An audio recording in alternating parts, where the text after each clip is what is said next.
नमस्कार। आप देख रहे हैं KNY के हिंदी कहानियाँ, जहाँ कहानी नहीं हिम्मत को पहचान मिलती है। आज की कहानी है ज़रूरत। मम्मी, इतनी पढ़ी लिखी कैंडिडेट्स छोड़कर आप एक इनएक्सपीरियंस लड़की को नौकरी क्यों दे रही हो? बहू ने पूछा। फिर सास का जवाब, क्योंकि उसे इस नौकरी की ज़रूरत सबसे ज़्यादा है। मिताली फाइलों के ढेर में बैठी थी। सामने कई रिज्यूम फैले हुए थे। हर रिज्यूम में किसी की डिग्री, किसी का अनुभव और किसी की बड़ी बड़ी उपलब्धियां लिखी थी। तभी मिताली ने सिर उठाकर कहा, मम्मी, जितने रिज्यूम हमारे पास आए हैं उनमें से किसे फाइनल कॉल करना है, बता दीजिए। चित्रा जी, जो इस स्कूल की प्रिंसिपल थी, कुर्सी पर शांत बैठी थी। उनकी आंखों में अनुभव और चेहरे पर सादगी झलक रही थी। फिर उन्होंने धीरे से कहा, बेटा, वो लड़की, क्या नाम है उसका? हाँ, आरती, जो कल आई थी, उसे बुला लो। मिताली एकदम से चौंक गई और बोली, आरती? लेकिन मम्मी, उससे ज़्यादा क्वालिफाइड लोग हैं और उनके पास तो एक्सपीरियंस भी नहीं है। तब चित्रा जी मुस्कुराई और बोली, हाँ बेटा, ये सब मैं भी जानती हूँ। फिर मिताली ने बीच में ही कहा, तो फिर मम्मी, हम उसे क्यों चुने?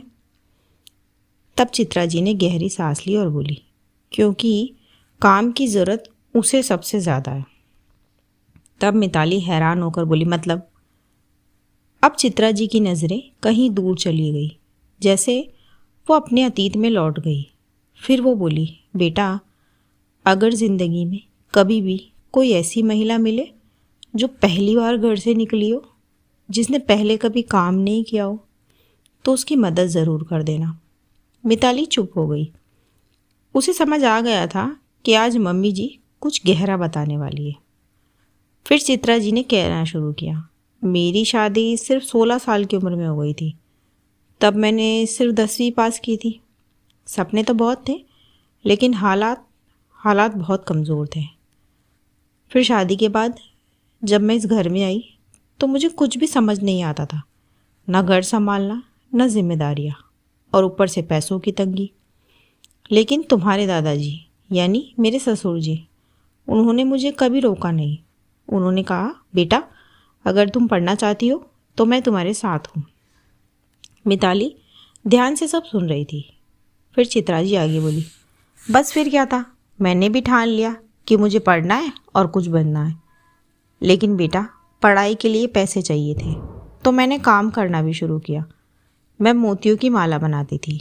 एक माला के सिर्फ 10 रुपये मिलते थे और दिन भर में 100 माला बनाती थी। उंगलियां छिल जाती थी, आंखें भी दर्द करती थी, लेकिन मैंने कभी हार नहीं मानी। इतना ही नहीं, मैंने एक घर में बर्तन धोने का काम भी किया। अब मिताली की आंखें भर आई और उसने पूछा, मम्मी, आपने ये सब किया? तब चित्रा जी हल्की मुस्कान के साथ बोली, हाँ बेटा, किया, क्योंकि ज़रूरत थी। दिन भर काम करती थी और रात को पढ़ाई। कई बार इतनी थक जाती थी कि किताब हाथ में लिए ही सो जाती थी। लेकिन तुम्हारे दादाजी हर बार कहते, हार मत मानना बेटा, एक दिन सब ठीक होगा। और उनकी बातों ने मुझे कभी टूटने नहीं दिया। धीरे धीरे मैंने अपनी पढ़ाई पूरी की, 12वीं पास की, फिर ग्रेजुएशन, फिर बीएड, और आज उसी मेहनत की वजह से मैं इस स्कूल के प्रिंसिपल हूँ। मिताली गर्व से अपनी सास को देख रही थी। फिर चित्रा जी ने मिताली का हाथ पकड़ा और बोली, बेटा, डिग्री और एक्सपीरियंस बहुत ज़रूरी है, लेकिन कभी कभी किसी को सिर्फ एक मौका चाहिए होता है। आरती भी उसी दौर से गुजर रही है। मैंने उसकी आंखों में वही डर और उम्मीद देखी है जो कभी मेरी आंखों में थी। मिताली की सोच अब पूरी तरह बदल चुकी थी। उसने मुस्कुराते हुए कहा, मम्मी, आप बिल्कुल सही कह रही हो। अगर उस समय दादाजी ने आपका साथ नहीं दिया होता तो आज आप यहाँ नहीं होती, और अगर आज हम आरती को मौका नहीं देंगे तो वो भी शायद आगे नहीं बढ़ पाएगी। फिर चित्रा जी ने गर्व से कहा, यही समझदारी है बेटा। मिताली ने तुरंत फ़ोन उठाया, आरती को कॉल किया और बोली, हेलो आरती, मैं मिताली बोल रही हूँ स्कूल से। आपको कल इंटरव्यू के लिए फिर से आना है।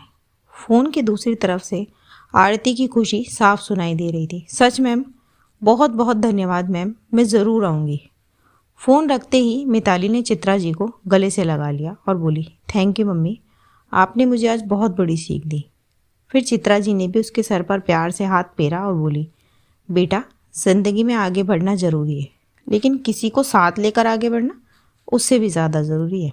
हर किसी को मौका उसकी योग्यता से नहीं, कभी कभी ज़रूरत से भी दे देना चाहिए, क्योंकि एक छोटा सा मौका किसी की पूरी ज़िंदगी बदल सकता है। इसी के साथ कहानी यहीं ख़त्म होती है। अगर आपको ये कहानी दिल से जुड़ी लगे तो इसे लाइक ज़रूर करें।